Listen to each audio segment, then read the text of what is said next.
아침이 밝아오는 창가에 서진호는 자신의 일상을 시작했습니다. 83살의 손길로 커튼을 젖히고 겨울 햇살을 맞이하는 것이 그의 하루 첫 의식이었죠. 은퇴한 재벌 회장이라는 칭호가 무색하게 소박한 아침이었습니다. 비록 고급 아파트였지만 진호의 일상은 그저 평범했어요. 창밖으로 보이는 풍경을 바라보며 그는 입가에 미소를 지었습니다. 오늘도 눈이 내리는군. 창문에 맺힌 성에를 손가락으로 문지르며 진호는 중얼거렸어요. 하얀 세상이 되어가는 아침, 그의 마음도 어느새 하얀 여백으로 채워지는 듯 했습니다. 성공한 사업가로서의 화려한 과거보다 지금 이 순간의 고요함이 더 값진 시간처럼 느껴졌어요. 매일 아침 9시 진호의 현관 초인종이 울렸습니다. 어김없이 택배였죠. 그는 목에 수건을 걸치고 천천히 현관으로 향했습니다. 문을 열자 익숙한 얼굴이 반갑게 인사를 건넸어요. 안녕하세요, 회장님. 오늘도 택배 왔습니다. 박종길은 45살의 택배기사였습니다. 중고 택배차를 몰고 다니는 그는 이 동네에서 가장 성실한 택배기사로 알려져 있었어요. 언제나 환한 미소로 인사하는 그의 목소리는 활기차고 경쾌했습니다. 고맙네, 종길 씨. 오늘은 날씨가 추운데 고생이 많군. 진호는 택배 상자를 받으며 따뜻한 미소를 지었어요. 그리고 항상 그랬듯 냉장고에서 꺼내둔 음료수 한 병을 내밀었습니다.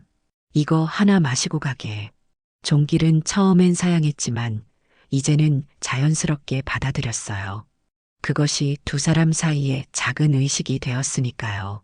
진호에게 종길은 바쁜 세상 속에서 변함없이 찾아오는 친근한 얼굴이었고, 종길에게 진호는 존경스러운 어르신이자 잠시나마 쉬어갈 수 있는 쉼표 같은 존재였습니다.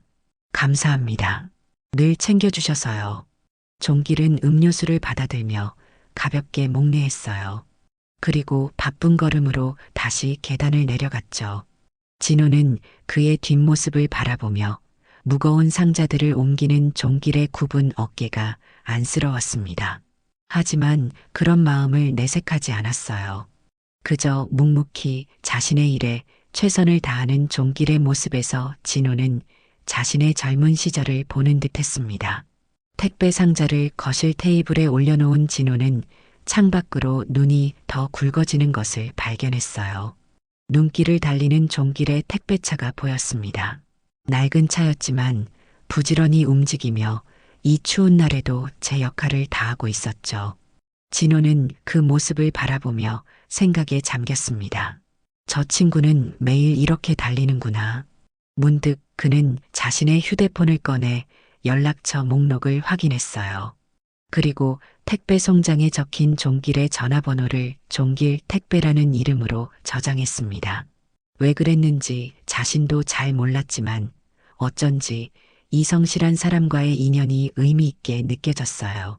창가에 서서 눈 내리는 풍경을 바라보던 진호의 표정은 편안했습니다. 작은 친절이 오가는 이 소소한 일상이 그의 말년에 남겨진 가장 소중한 시간처럼 느껴졌으니까요. 눈이 내리는 겨울 아침이었습니다. 평소보다 두껍게 쌓인 눈은 세상을 하얀 침묵으로 뒤덮었어요. 서진호는 오늘도 산책을 나가기로 했죠. 나이가 들어도 건강을 위한 그의 습관은 변함이 없었습니다. 두꺼운 외투를 입고 목도리를 단단히 감은 그는 조심스럽게 아파트 계단을 내려갔어요. 오늘은 좀 미끄럽겠군. 진호는 중얼거리며 난간을 꽉 잡았습니다. 하지만 그의 예상보다 계단은 더 위험했어요. 아파트 관리인이 아직 눈을 치우지 않은 탓이었죠. 첫 계단을 내려서는 순간 발밑이 미끄러졌습니다. 순간적으로 균형을 잃은 진호는 허공을 휘젓다 결국 계단을 굴러떨어졌어요. 아! 짧은 비명과 함께 진호의 의식은 희미해졌습니다. 차가운 눈 위에 쓰러진 그의 모습은 마치 겨울에 잠든 나무 같았어요. 의식은 있었지만 몸을 움직일 수 없었죠. 시간이 얼마나 흘렀을까? 희미한 의식 속에서 누군가의 발소리가 들려왔습니다. 회장님, 괜찮으세요? 회장님, 박종길이었습니다. 아침 배달을 위해 이 아파트를 찾은 그는 쓰러진 진호를 발견했어요. 놀란 표정으로 다가온 종길은 얼른 진호의 상태를 확인했습니다. 맥박은 약하게 뛰고 있었지만 의식이 흐릿해 보였어요. 회장님, 제 말 들리세요? 지금 바로 구급차 부를게요. 종길은 급하게 휴대폰을 꺼냈습니다. 하지만 응급 상황에 너무 당황한 나머지 손이 떨려 번호를 누르기 어려웠어요. 그때 진호가 희미하게 눈을 떴습니다. 병원, 가까운 데로. 진호의 말에 종길은 결단을 내렸어요. 구급차를 기다리는 것보다 직접 병원으로 데려가는 게 빠를 것 같았습니다. 그는 조심스럽게 진호를 안아 택배차로 옮겼어요. 평소 무거운 택배를 나르던 그의 팔은 83 노인의 몸을 안기에 충분히 강했습니다. 걱정 마세요. 금방 병원에 모셔다 드릴게요. 종길은 택배차를 병원으로 향하게 했습니다. 평소 배달 경로를 따라 가장 빠른 길로 달렸어요. 가끔 백미러로 뒷좌석의 진호를 확인하며 안절부절 못했죠. 그의 손은 핸들을 꽉 쥐고 있었고 마음은 불안으로 가득했습니다. 제발 무사하게 가기만 해라. 중얼거리는 종길의 눈에는 결연함이 서려 있었어요. 그에게 진호는 단순한 배달 고객이 아니었습니다. 매일 아침 따뜻한 미소로 맞아주고 추운 날에는 음료수 한 병으로 위로해주던 소중한 인연이었죠. 종길은 그런 진호를 절대 잃고 싶지 않았습니다. 병원에 도착한 후 의료진들이 신속하게 진호를 응급실로 옮겼어요. 종길은 대기실에서 초조하게 기다렸습니다. 오늘의 배달 일정은 이미 망가졌지만 그는 개의치 않았어요. 진호의 안위가 더 중요했으니까요. 몇 시간 후 의사가 다가왔습니다. 다행히 큰 문제는 없으십니다. 가벼운 뇌진탕과 타박상이에요. 하지만 나이가 있으신 분이라 당분간 입원하며 지켜봐야 합니다. 종길은 안도의 한숨을 내쉬었어요. 그리고 의사의 허락을 받아 진호의 병실을 찾았습니다.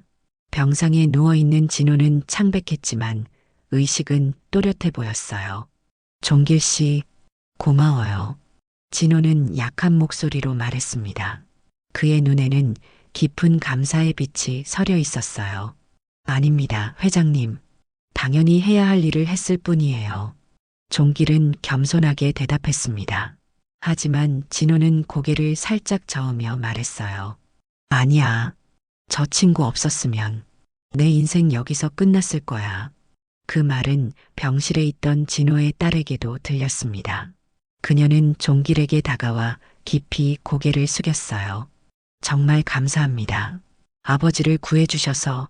종길은 쑥스러운 듯 고개를 저었습니다.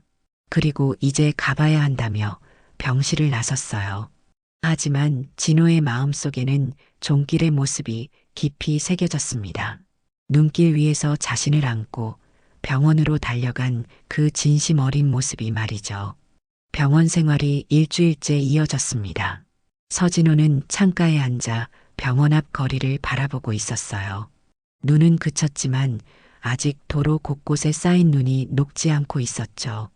퇴원을 앞둔 그는 생각에 잠겼습니다. 박종길이 없었다면 어떻게 되었을까? 그 생각은 계속해서 그의 마음을 맴돌았어요. 아버지, 오늘 퇴원하시면 저희 집에서 지내세요. 당분간은 혼자 계시면 위험할 것 같아요. 장녀 서미란이 병실로 들어오며 말했습니다. 진호는 고개를 저었어요. 괜찮아. 내 집이 편해. 그냥 간병인만 좀 붙여줘. 진호의 완고한 성격은 나이가 들어도 변함이 없었습니다. 자식들에게 부담을 주기보다는 자신의 공간에서 독립적으로 지내는 것을 선호했어요. 미라는 한숨을 내쉬었지만 더 이상 고집하지 않았습니다. 알겠어요. 그럼 제가 좋은 간병인을 알아볼게요. 퇴원 준비를 마치고 집으로 돌아온 진호는 침대에 누워 천장을 바라보았습니다. 병원에서의 일주일은 그에게 많은 생각을 하게 했어요. 특히 종길에 대한 생각이 깊어졌죠. 그 진심 어린 구조가 아니었다면 지금 이렇게 집에 돌아오지 못했을지도 모른다는 사실이 그의 마음을 무겁게 했습니다. 박종길. 그 이름을 중얼거리며 진호는 종길에게 어떤 보답을 할 수 있을지 고민했어요. 단순한 선물로는 부족하다는 생각이 들었습니다. 갑자기 종길이 택배를 배달할 때 신고 다니던 낡은 운동화가 떠올랐어요. 눈길을 걸을 때마다 미끄러워 보였던 그 신발. 다음 날 진호는 변호사를 불렀습니다. 오랜 세월 그의 법률 문제를 도맡아 처리해온 정 변호사였어요. 회장님, 건강은 어떠신지요? 갑자기 부르셔서 무슨 일이신지 정 변호사가 걱정스러운 표정으로 물었습니다. 진호는 깊은 숨을 내쉬었어요. 내 건강이 예전 같지 않아. 이번 일을 계기로 유언장을 정리하려고 해. 그의 말에 정 변호사는 진지한 표정으로 고개를 끄덕였습니다. 진호는 이어서 말했어요. 내 재산 대부분은 사회에 환원하겠어. 자식들에게는 충분히 물려줬으니까. 다만 한 사람을 위한 특별한 조항을 넣고 싶네. 진호는 천천히 종길에 대한 이야기를 들려주었습니다. 눈길에서 자신을 구한 택배기사의 이야기, 그의 성실함과 따뜻한 마음씨에 대해 말이죠. 정 변호사는 진지하게 경청했어요. 그 친구는 매일 눈길을 띄고 있어. 신발도 차도 제대로 된 게 아니야. 그런 사람을 위해 뭘 남겨야 하는지 난 알 것 같소. 진호의 목소리에는 확신이 담겨 있었습니다. 그는 종이 한 장을 내밀었어요. 거기에는 종기를 위한 특별한 유증 내용이 적혀 있었죠. 정 변호사는 그 내용을 보고 놀란 표정을 감추지 못했습니다. 이 정도면 그분의 인생이 완전히 바뀔 텐데요. 진호는 미소를 지었어요. 그게 내 바람이야. 유언장 작성을 마친 후 진호는 컴퓨터 앞에 앉았습니다. 인터넷 쇼핑몰에서 기능성 택배 신발을 검색했어요. 미끄럼 방지 기능이 뛰어나고 방수 처리가 된 고급 신발이었습니다. 가격은 상당했지만 종길의 안전을 위해서라면 아깝지 않았어요. 이거면 되겠군. 진호는 신발을 주문하며 배송 요청 사항에 특별히 적었습니다. 박종길 기사님께 직접 전달 부탁드립니다. 하지만 운명은 진호의 계획대로 흘러가지 않았어요. 주문한 지 이틀 후 그는 갑작스러운 심장마비로 쓰러졌습니다. 간병인의 빠른 대처로 병원에 실려갔지만 이번에는 회복되지 않았어요. 서진호는 조용히 눈을 감았습니다. 마지막 순간까지도 그의 머릿속에는 종길의 모습이 맴돌았어요. 그 친구에게 내 마음이 전해지길. 그것이 서진호의 마지막 바람이었습니다. 자녀들은 아버지의 갑작스러운 부고에 슬픔에 잠겼어요. 장례 준비를 하는 과정에서 장녀 미라는 아버지의 휴대폰을 확인했습니다. 부고를 알려야 할 지인들의 연락처를 찾기 위해서였죠. 이렇게 많은 연락처가 있네. 미라는 아버지의 인맥에 놀랐습니다.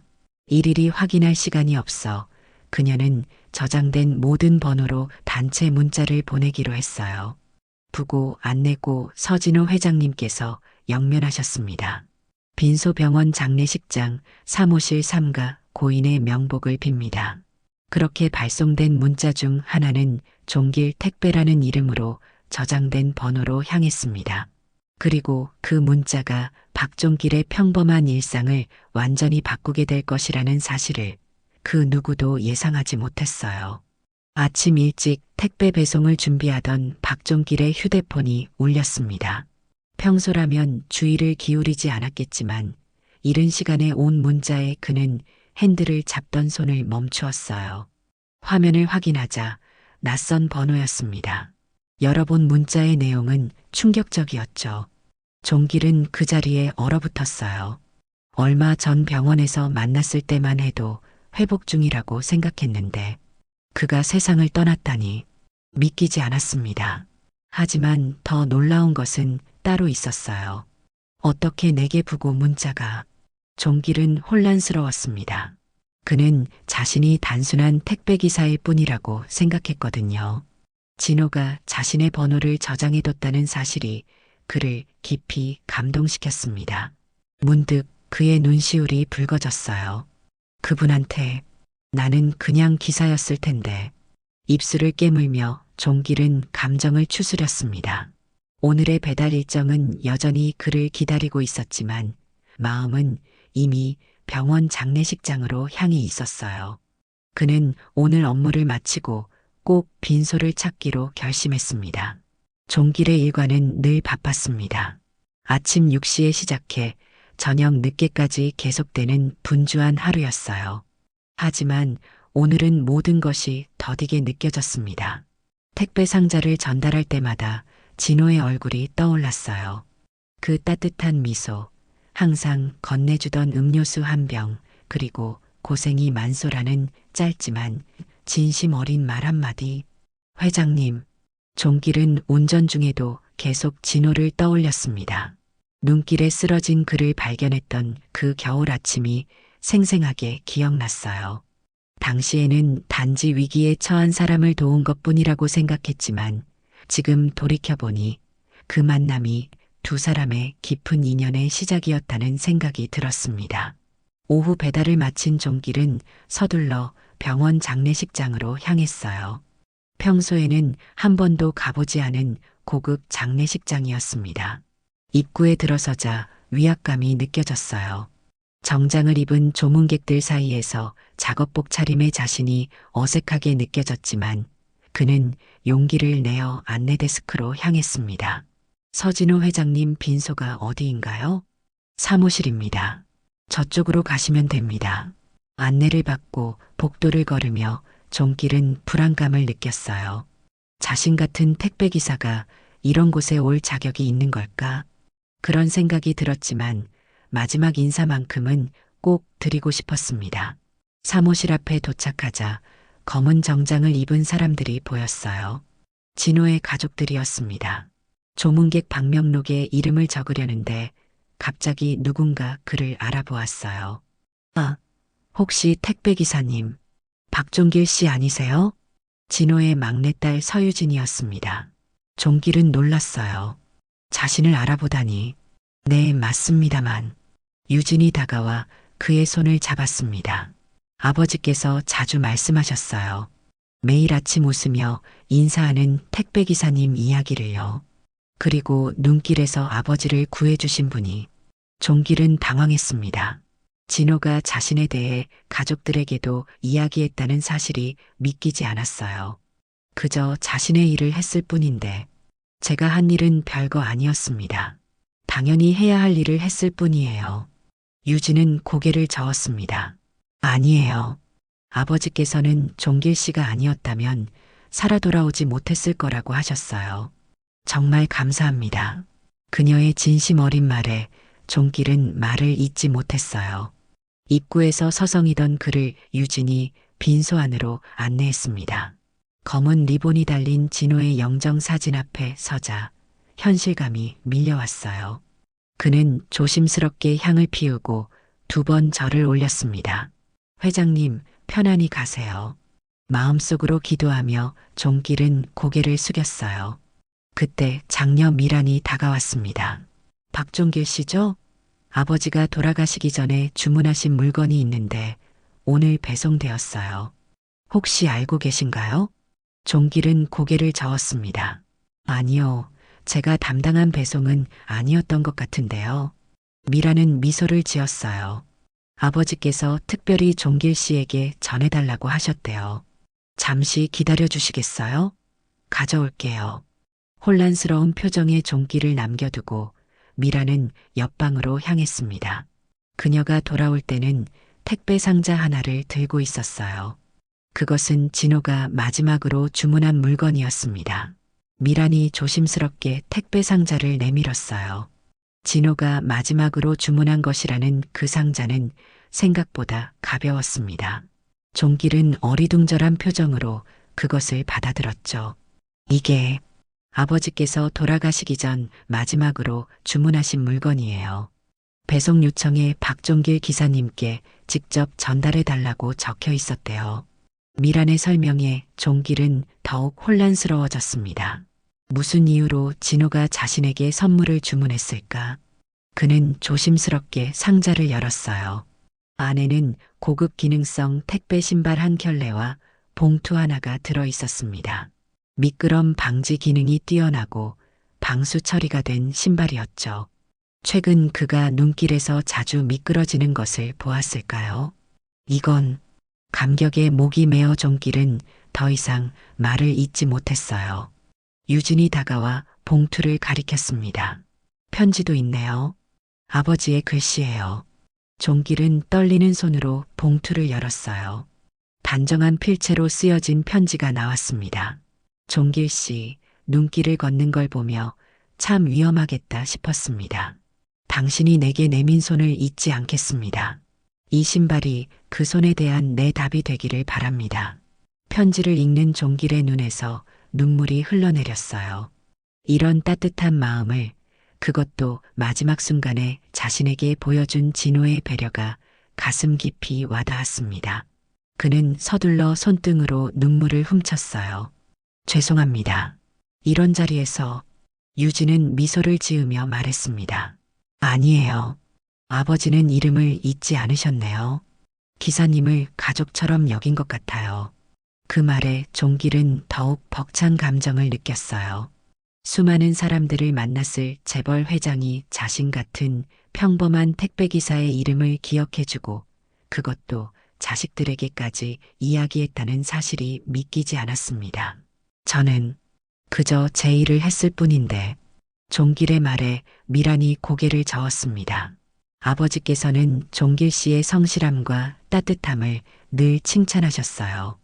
요즘 같은 세상에 저렇게 진심으로 일하는 사람이 있다는 게 기적이라고 하셨죠.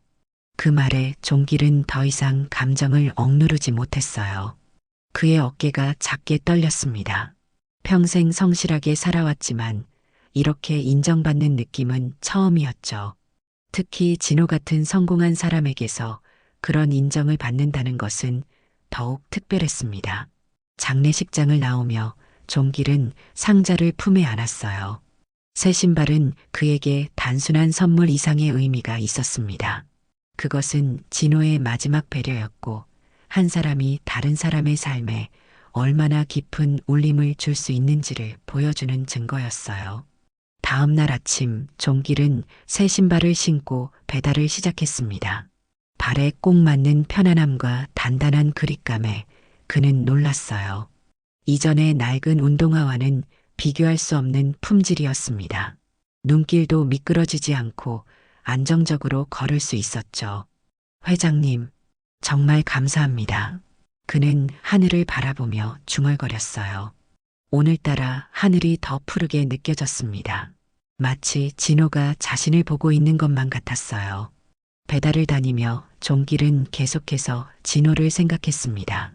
자신과 같은 평범한 사람에게 이런 따뜻한 마음을 베풀다 떠난 그의 모습이 자꾸 떠올랐어요. 그리고 문득 깨달았습니다. 진정한 부자는 재산의 크기가 아니라 마음의 크기로 결정된다는 것을요. 택배센터로 돌아오는 길, 종길의 휴대폰이 울렸습니다. 낯선 번호였어요. 의아함을 느끼며 전화를 받았습니다. 여보세요, 박종길입니다. 안녕하세요, 종길 씨. 저는 서진호 회장님의 변호사 정태원입니다. 종길은 놀랐어요. 왜 진호의 변호사가 자신에게 연락을 하는 걸까? 네, 무슨 일로? 중요한 이야기가 있습니다. 가능하시면 내일 제 사무실로 와주시겠어요? 회장님께서 남기신 유언과 관련된 일입니다. 종길은 당황했습니다. 유언이라니 어떤 의미인지 짐작도 가지 않았어요. 하지만 그는 약속 시간을 정하고 전화를 끊었습니다. 머릿속은 혼란스러웠지만 진호와의 마지막 인연이라 생각하니 꼭 가봐야겠다는 마음이 들었어요. 그날 밤 종길은 잠들지 못했습니다. 계속해서 진호의 마지막 편지를 읽어보았어요. 당신이 내게 내민 손을 잊지 않겠습니다. 그 한 문장이 그의 마음에 깊은 울림을 주었습니다. 한 번의 작은 도움이 이렇게 큰 감사로 돌아올 줄은 상상도 못했어요. 창밖으로 별이 반짝이는 하늘을 바라보며 종길은 생각했습니다. 내일은 대체 어떤 일이 기다리고 있을까? 그리고 자신의 평범한 삶에 진호라는 사람이 남긴 발자국은 얼마나 큰 것일까? 그 생각을 하며 그는 천천히 눈을 감았어요. 내일 만날 변호사와의 약속이 자신의 인생에 어떤 변화를 가져올지 짐작도 못한 채로 말이죠. 아침 일찍 일어난 종길은 평소와 다른 옷차림으로 거울 앞에 섰습니다. 몇 년 전 사촌 동생 결혼식에 입었던 정장을 꺼내 입었어요. 조금 낡았지만 정갈하게 다림질을 마치고 넥타이까지 메었습니다. 오늘은 택배센터에 쉬겠다고 미리 연락을 해두었죠. 이게 맞나? 거울 속 자신의 모습이 어색했습니다. 늘 작업복 차림이던 그가 정장을 입으니 마치 다른 사람 같았어요. 하지만 오늘은 변호사와의 만남이니 예의를 갖추고 싶었습니다. 진호를 생각하며 최선을 다하고 싶었죠. 약속 시간보다 30분 일찍 도착한 종길은 대형 로펌 건물 앞에서 잠시 머뭇거렸어요. 고급스러운 외관과 분주히 오가는 정장 차림의 사람들 사이에서 그는 위축되는 기분이 들었습니다. 깊게 숨을 들이마시고 용기를 내어 건물 안으로 들어갔어요. 정태원 변호사님 약속이 있습니다. 박종길이라고 하는데요. 안내 데스크에서 말을 꺼내자 직원이 친절하게 안내했습니다. 곧 정태원 변호사가 직접 나와 그를 맞이했어요. 종길 씨 오셨군요. 이쪽으로 오시죠. 차분하고 단정한 인상의 중년 남성이었습니다. 그는 종길을 넓은 회의실로 안내했어요. 커다란 테이블에 앉은 정 변호사는 서류 가방에서 몇 가지 문서를 꺼냈습니다. 먼저 회장님의 별세에 다시 한번 애도를 표합니다. 회장님은 생전에 종길 씨에 대해 많은 이야기를 하셨어요. 종길은 놀랐습니다. 자신과 그저 간단한 인사만 나눈 관계였다고 생각했는데 진호가 변호사에게까지 자신에 대해 이야기했다니 믿기지 않았어요. 제가 그렇게까지 이야기할 만한 사람인가요? 정 변호사는 미소를 지었습니다. 회장님께서는 종길 씨를 매우 존경하셨어요. 진정한 성실함이 무엇인지 보여주는 사람이라고 하셨죠. 그 말에 종길은 감격스러웠습니다. 자신의 평범한 노동이 누군가에게 그런 의미로 다가갔다는 사실이 신기했어요. 그래서 오늘 이 자리에 모신 것은 정 변호사는 문서 하나를 종길 앞으로 밀었습니다. 회장님의 유언장에 특별한 조항이 있습니다. 종길 씨를 위한 내용이에요. 종길의 심장이 빠르게 뛰기 시작했어요. 진호가 자신을 위해 뭔가를 남겼다니. 그것도 유언장에. 그는 떨리는 손으로 문서를 받아들었습니다. 정 변호사가 차분히 설명했어요. 회장님께서는 종길 씨에게 새 택배차 한 대를 남기셨습니다. 최신형 전기 택배차로 모든 세금과 보험료도 10년간 지불되도록 하셨어요.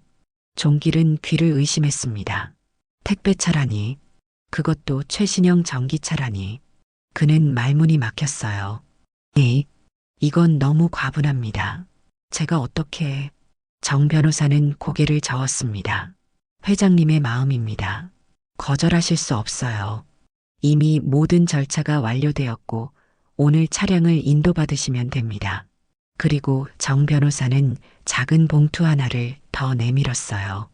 그리고 이것은 회장님께서 직접 쓰신 메모입니다. 종길 씨에게 전해달라고 하셨어요. 종길은 떨리는 손으로 봉투를 열었습니다. 안에는 진호의 필체로 적힌 짧은 메시지가 있었어요. 진심은 작은 발걸음에서 시작된다. 그가 미끄러지지 않기를. 그 순간 종길의 눈에서 뜨거운 눈물이 흘러내렸습니다. 진호가 자신을 얼마나 생각했는지 그 따뜻한 마음이 온몸으로 느껴졌어요. 그는 눈물을 훔치며 고개를 들었습니다. 어떻게 이렇게까지... 정 변호사는 미소를 지었어요. 회장님께서는 종길 씨의 성실함과 따뜻한 마음씨에 깊은 감동을 받으셨습니다.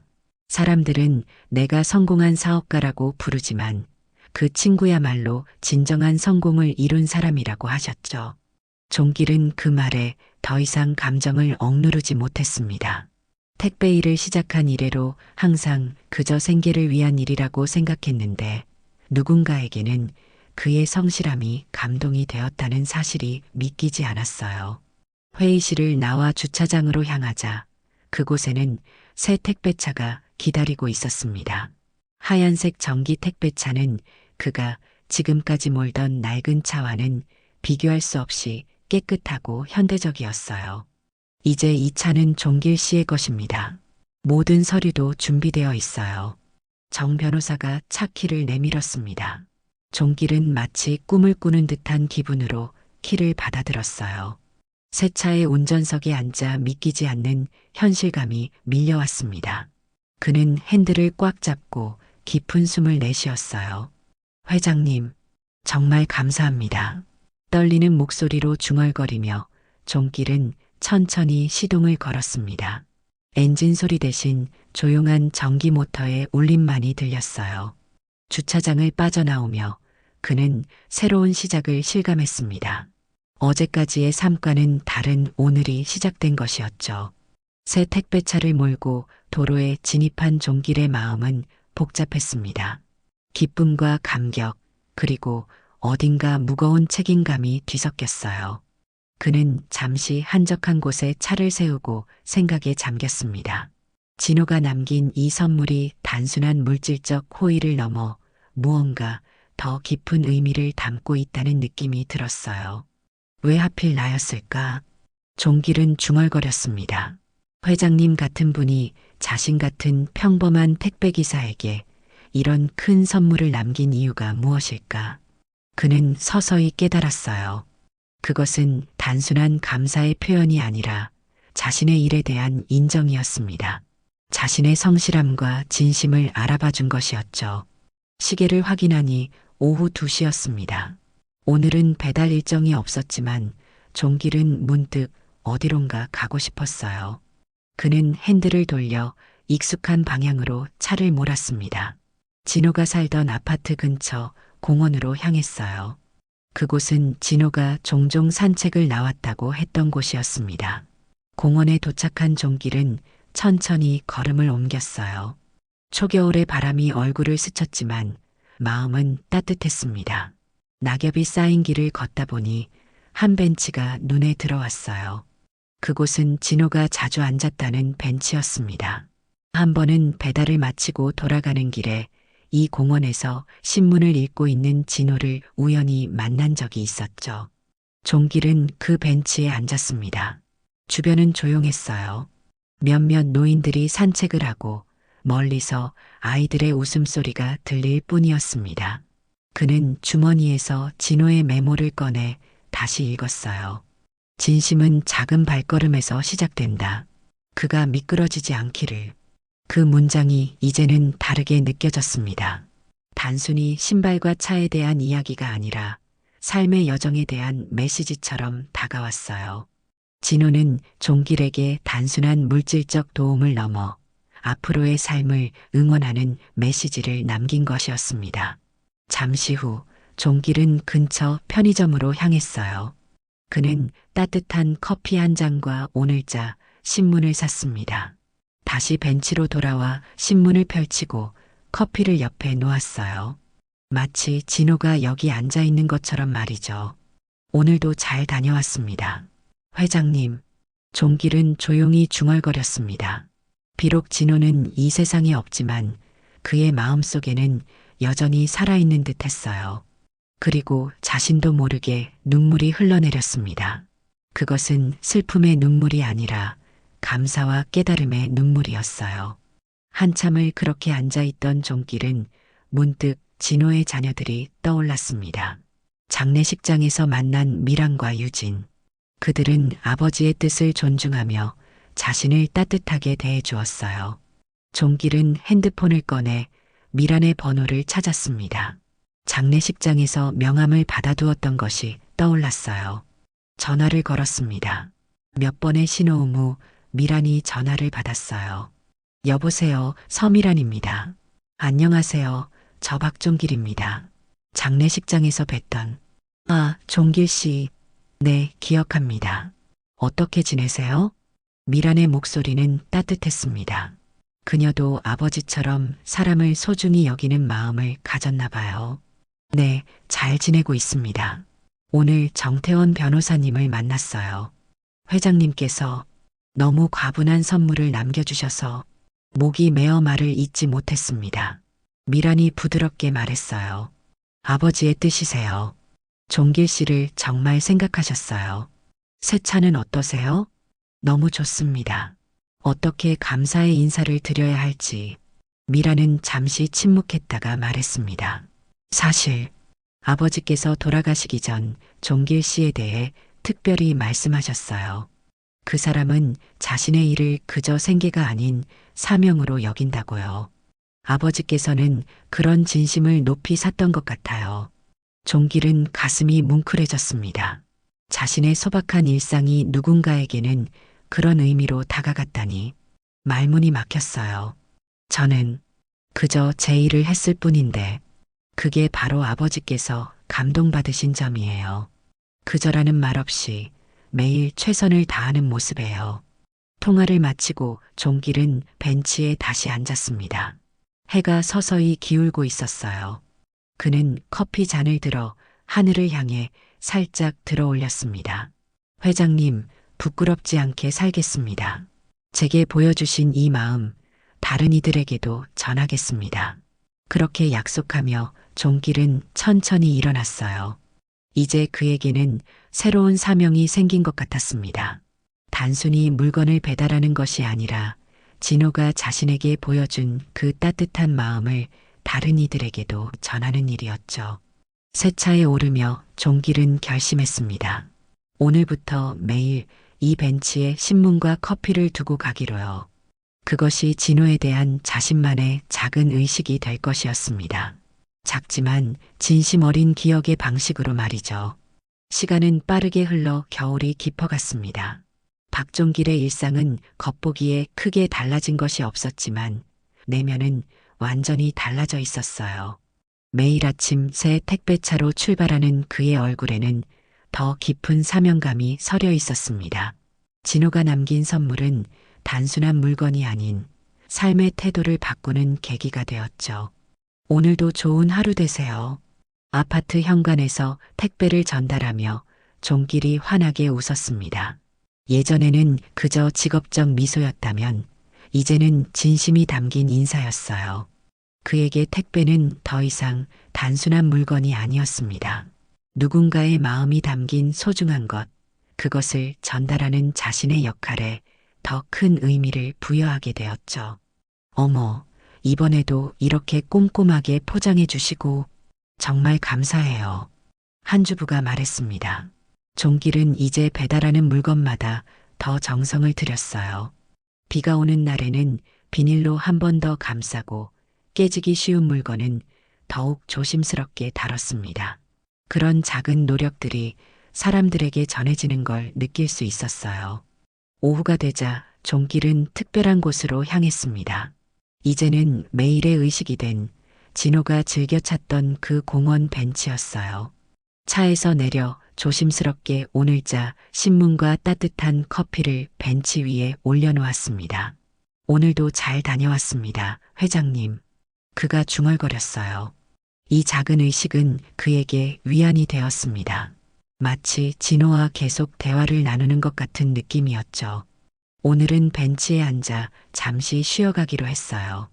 따스한 겨울 햇살이 그의 얼굴을 비추었습니다. 저기요. 낯선 목소리에 종길이 고개를 들었습니다. 앞에는 한 노인이 서 있었어요. 진호의 이웃이었던 김할아버지였습니다. 당신이 매일 여기 신문과 커피를 두고 가는 사람이군요. 종길은 놀랐습니다. 누군가 자신의 행동을 지켜보고 있었다니. 그는 조금 당황스러워하며 고개를 끄덕였어요. 네. 서진호 회장님이 자주 앉으시던 자리라서 김할아버지의 눈이 커졌습니다. 아, 당신이 그 택배기사님이군요. 진호가 자주 이야기하던 두 사람은 벤치에 나란히 앉았습니다.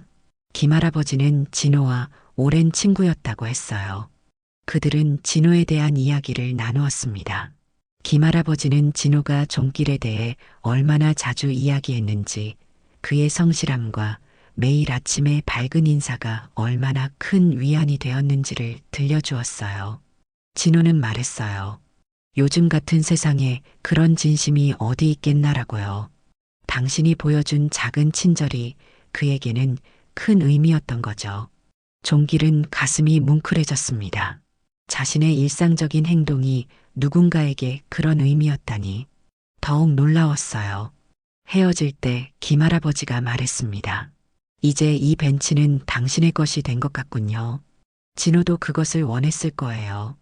그 말에 종길은 미소를 지었습니다. 그것은 슬픔과 기쁨이 뒤섞인 복잡한 미소였어요.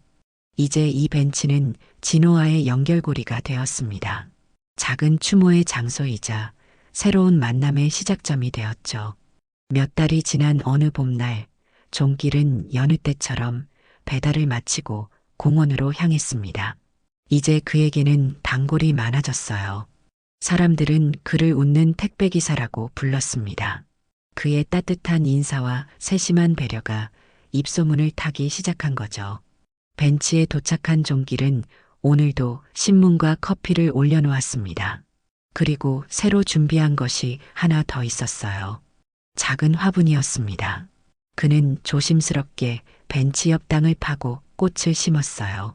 연보라색 제비꽃이었습니다. 진호가 생전에 좋아했다는 꽃이었죠. 이제 회장님 자리에 꽃이 피었습니다. 종길이 중얼거렸어요. 그리고 미소를 지었습니다. 이제 그는 알고 있었습니다. 자신이 전하는 것은 단순한 택배가 아니라는 것을요. 그것은 진심이었습니다. 작은 친절, 따뜻한 미소, 그리고 서로를 향한 진짜 마음.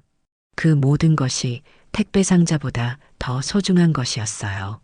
퇴근길, 그는 새 택배차를 타고 천천히 도로를 달렸습니다. 내일도 그는 수많은 집을 방문하겠죠.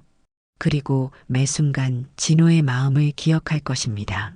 택배기사 박종길에게 이제 택배는 단순한 물건이 아니라 사람과 사람을 연결하는 마음의 전달이 되었으니까요. 차창 밖으로 봄바람이 불어왔습니다. 그 바람에 실려 어디선가 꽃잎이 날아들었어요. 종길은 미소를 지었습니다. 마치 진호가 보내온 작은 인사 같았으니까요. 네, 저도 오늘 행복했습니다, 회장님. 마음속으로 대답하며 종길은 핸들을 꽉 잡았습니다. 앞으로도 그는 계속해서 진심을 배달할 것입니다. 물건이 아닌 따뜻한 마음을요. 그것이 서진호가 그에게 남긴 진짜 유산이었으니까요. 창밖으로 석양이 물들고 있었습니다. 오늘도 한 사람의 작은 친절이 다른 이의 가슴에 남았습니다. 그리고 그 따뜻한 기억은 가장 든든한 유산이 되어 세상 어딘가에 계속해서 피어나고 있었어요. 마치 벤치 옆에 심은 제비꽃처럼 조용히, 그러나 확실하게 말이죠.